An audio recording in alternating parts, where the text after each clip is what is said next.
Hey everyone, Michigan 1777 here. Just wanted to talk today.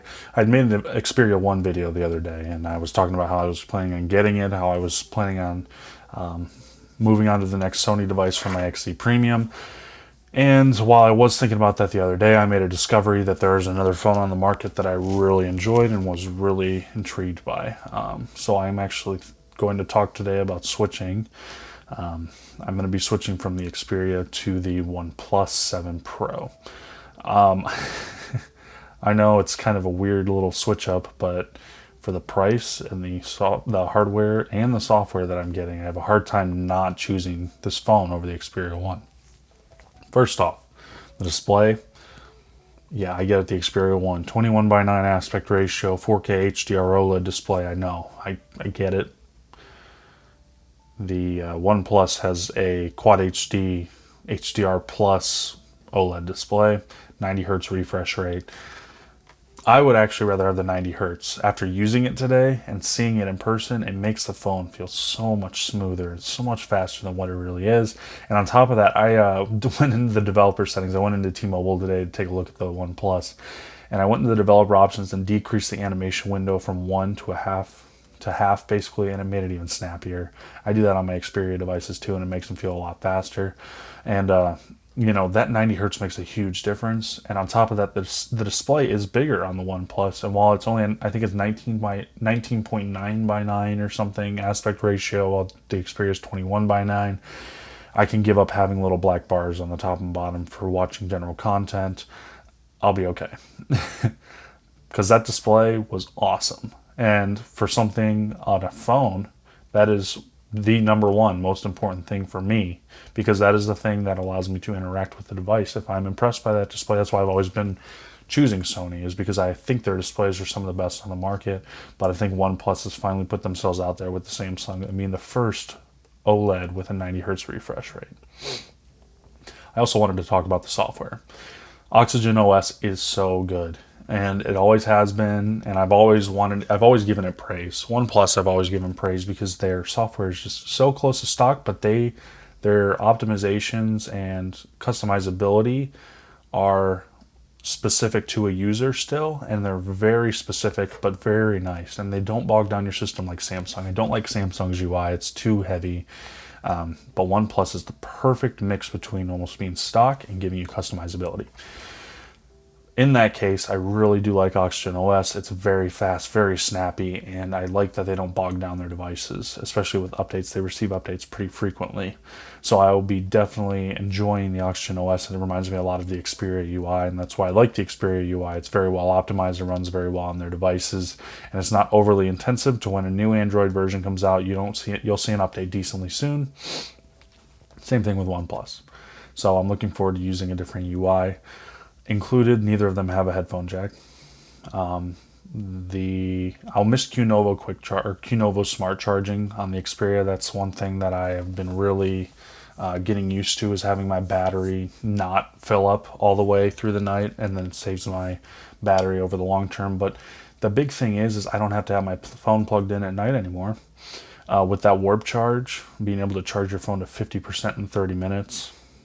I mean, so if I'm at 50% battery at the end of the night and I just leave my phone there, I'll probably be I'd say probably 44% if it's just in a standby mode.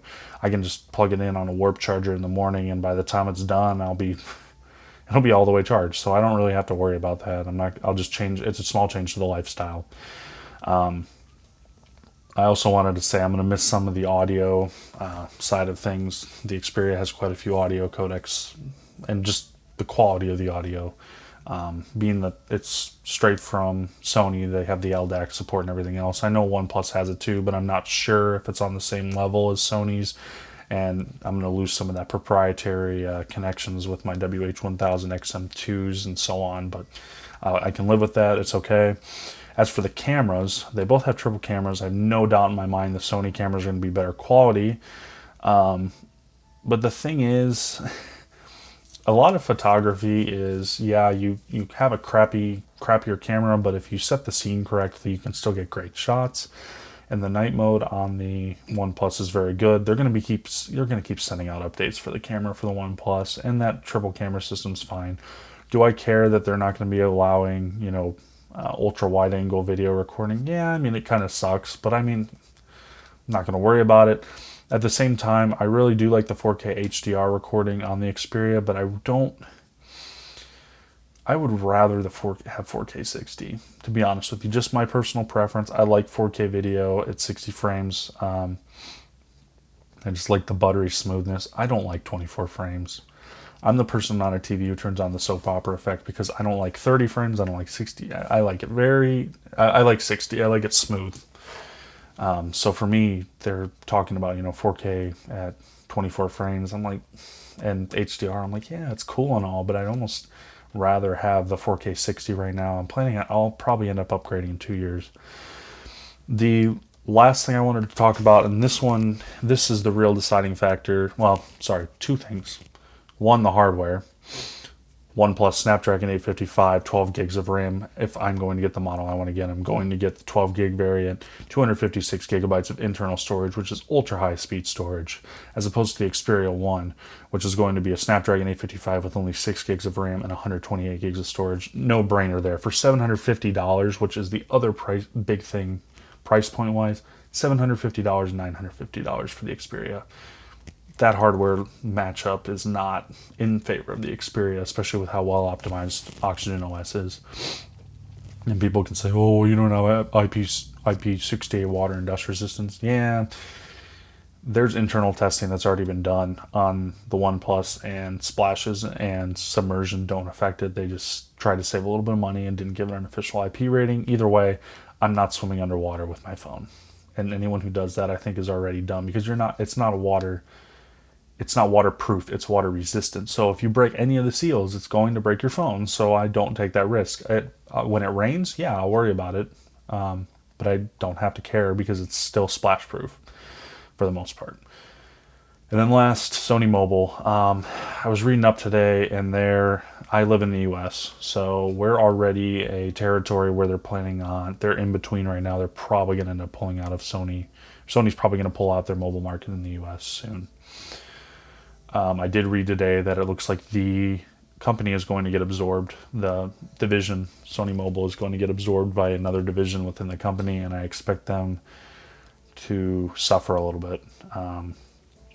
Either their TV division or their camera division is going to take the hit from Sony Mobile. I think they're going to keep making phones, but I just don't think they're going to be doing it as well or as often as what they're going to be doing this year. I think by 2020, they had said that they had wanted to basically reevaluate their whole business strategy with Mobile US, and for that, it's a big factor for me. I don't know how long I plan on having this next phone, especially with how much RAM I was on that OnePlus. I might end up having it for multiple years, but I just wish the division was doing well. I wish it was more consistent. If it was more consistent, I actually probably would be leaning toward the Xperia right now. But with the uncertainties of Sony Mobile right now, I don't feel very comfortable upgrading to the Xperia 1. I know OnePlus is going to be around for a while, so we'll see what happens. But either way, I guess we'll see what happens with Sony. We'll see what happens with OnePlus. I'll give you updates on my experiences with the OnePlus still. I know that there's a lot of OnePlus fans out there who want to know more about the phone, even though there's obviously high-end reviewers that are already using it. But anyway, I hope you all enjoyed this video. Please rate, comment, subscribe, especially comment. I like to hear people's discussion. For the people that are getting the Xperia 1, let me know how you like it. I do want to know, because genuinely I'm going to miss having an Xperia device. I always love their phones, and I guess we'll see what happens in the long run. But anyway, thank you. Have a great evening.